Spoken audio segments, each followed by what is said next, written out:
Magical brick truck.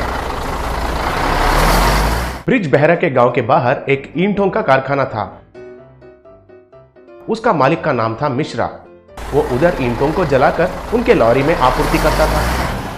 उस गांव में बिक्कू कहकर एक रिश्वत खाने वाला ऐसे रहता था। वो दुकानदारों को धमकी देकर पैसे वसूली करता था। जो भी उनके खिलाफ बोलते थे उनको पकड़कर गलत मामलों में फंसाकर नकली केस बनाकर जेल में डालकर उनको खूब पीटता था। चेकपोस्ट के पास गाड़ियों को रोककर सब डॉक्यूमेंट्स ठीक रहने से भी उनको धमकी देकर रिश्वत लेता था।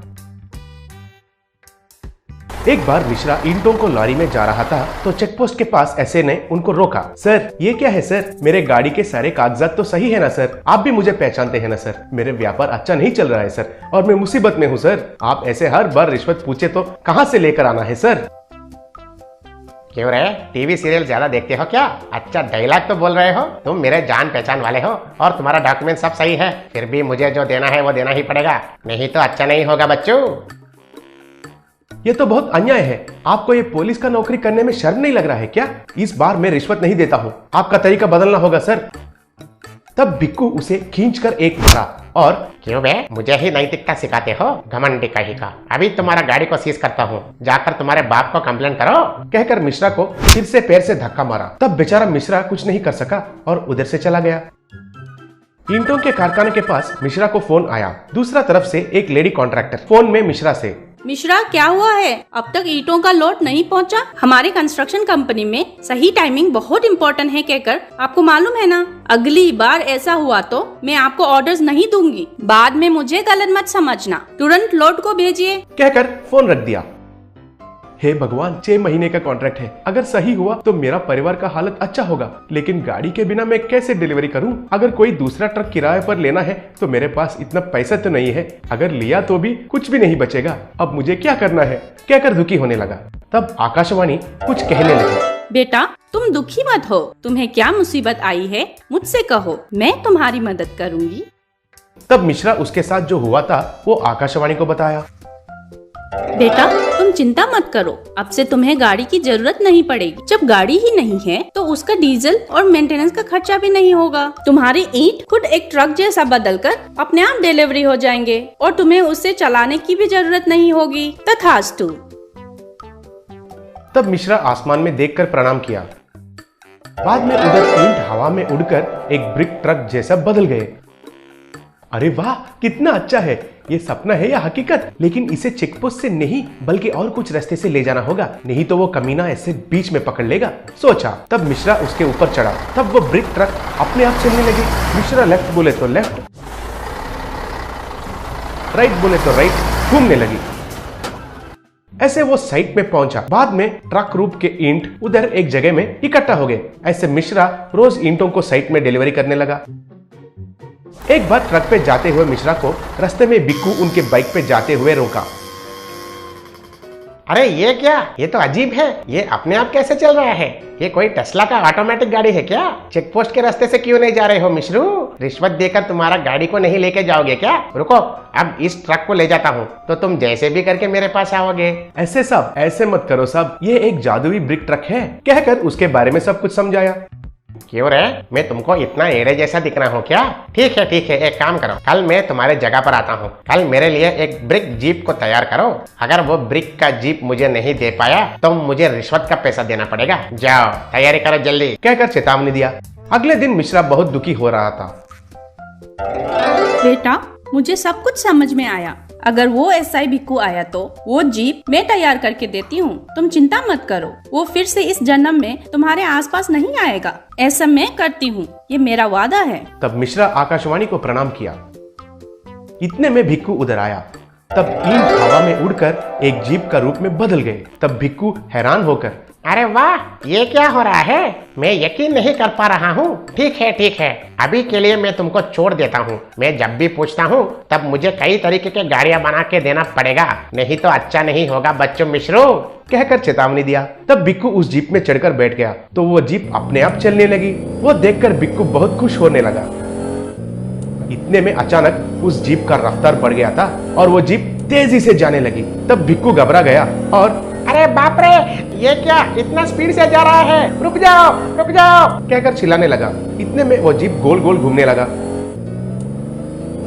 बचाओ बचाओ, कोई मुझे बचाओ। कहकर चिल्लाने लगा। बाद में वो जीप हवा में उड़ने लगी। एक जगह पर जीप का पूरे ईंट अलग होकर नीचे गिर गए। तब बिक्कू नीचे पत्थरों पर गिर गया था। उन्हें देखकर सब लोग जोर से हंसने लगे। बिक्कू हॉस्पिटल में भर्ती हो गया। तब से लेकर वो फिर से मिश्रा के पास नहीं गया था। उस दिन से मिश्रा सुकून से उनका मैजिकल ब्रिक ट्रक के मदद से अच्छे से व्यापार करने लगा। Train house. एक गांव में दुर्गा प्रसाद नाम का एक युवक रहता था। वो अपने पिताजी शंभू प्रसाद से घर का बेलदारी का काम सीखता था। एक दिन शंभू प्रसाद, बेटा अब तुम बेलदारी का काम सीख गए हो, अब तुम खुद की मिस्त्री का काम शुरू कर दो। मेरे शरीर में अब ताकत नहीं रही बेटा, अब मैं भी आराम करूंगा। पिताजी मैं मिस्त्री का काम नहीं करना चाहता, सोचता हूं कि एक बिजनेस शुरू कर दूं। कैसा बिजनेस बेटा? रेडीमेड हाउस का बिजनेस पिताजी। जब खाना, लिबास, यहां तक कि टेस्ट ट्यूब बेबी के रूप में बच्चे भी रेडीमेड मिल रहे हैं, तो घर क्यों नहीं रेडीमेड मिल सकता? देखते जाओ पिताजी मेरा बिजनेस कितना सक्सेसफुल होता है। शंभू प्रसाद ये सुनकर हैरान हुआ। अगले दिन दुर्गा प्रसाद ने गांव वालों को जमा किया। मेरे प्यारे गांव वालों, अब से आप महीनों की परिश्रम करके घर बनाने की जरूरत नहीं है। ईंट वालों से और रेत के सप्लायर से लड़ झगड़ कर दिल की बीमारी के शिकार होने की बिल्कुल जरूरत नहीं है। मैं आपके पसंद के डिजाइन में रेडीमेड घर बनाकर आपके जमीन पर ही उसे लाकर रख दूंगा। इस तरह आप कम खर्च में ज्यादा सहूलियत पा सकेंगे। रेडीमेड घर? भाई सुनने में तो बहुत अच्छा लग रहा है, पर इसके फायदे क्या हैं बेटा? कह तो रहा हूं चाचा, कम खर्च कोई तकलीफ नहीं।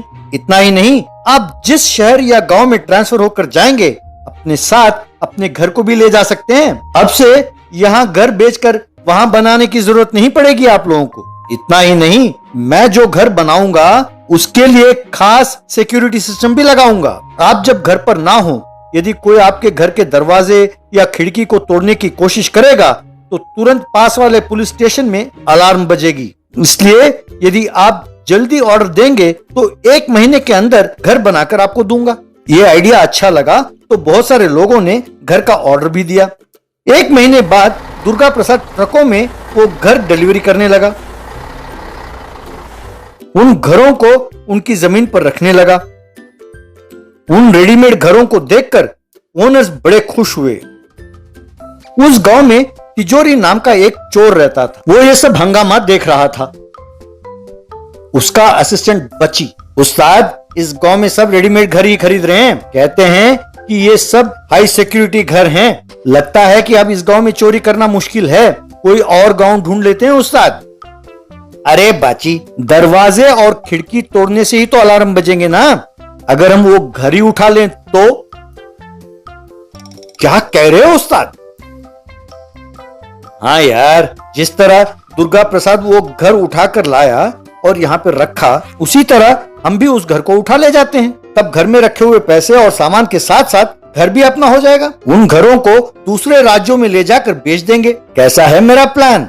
बाची ने खुश होकर उसे प्रणाम किया।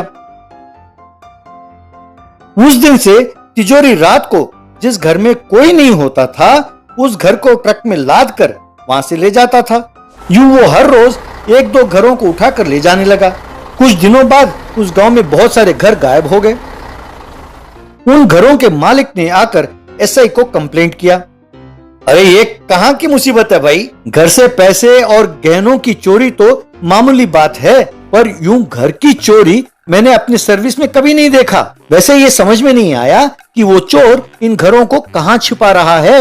वहीं पर मौजूद दुर्गा प्रसाद, सर उन घरों को छुपाना बहुत मुश्किल है, जरूर वो इन्हें किसी बड़े वाहन में ही ले जा रहा होगा। सड़क पर जा रहे हर गाड़ी की तलाशी तो हम ले ही रहे हैं, वैसे इतने सारे घरों को किस गाड़ी में वो ले जा रहा होगा? ऐसा सोच रहा था कि एसआई को एक आइडिया आया। तुरंत एसआई ने उस गांव की रेल की पटरी पर एक चेक पोस्ट लगाया। तभी तिजोरी और बाची एक गुड्स ट्रेन में उन रेडीमेड घरों को लेकर आ रहे थे। वो ट्रेन आने लगी तो एसआई ने नाकाबंदी की। ट्रेन के ड्राइवर ने पुलिस चेकपोस्ट को देखा तो गाड़ी को रोका। एसआई और कांस्टेबल्स ने तिजोरी और बाची को गिरफ्तार किया। क्यों भाई, मेरे नजरों के सामने ही तुम इतने बड़े चोर हो गए? अरे तुम तो घरों को ही उठाकर ले जाने लगे। तुम्हारे लिए एक रेडीमेड जेल बनाया है, चलो वहां सारी सहूलियतें हैं तुम्हारे लिए और वहीं तुम्हारी खूब सेवा करेंगे, कहकर उन्हें वहां से ले गया। बाद में घर वापस मिलने पर सब खुश हुए।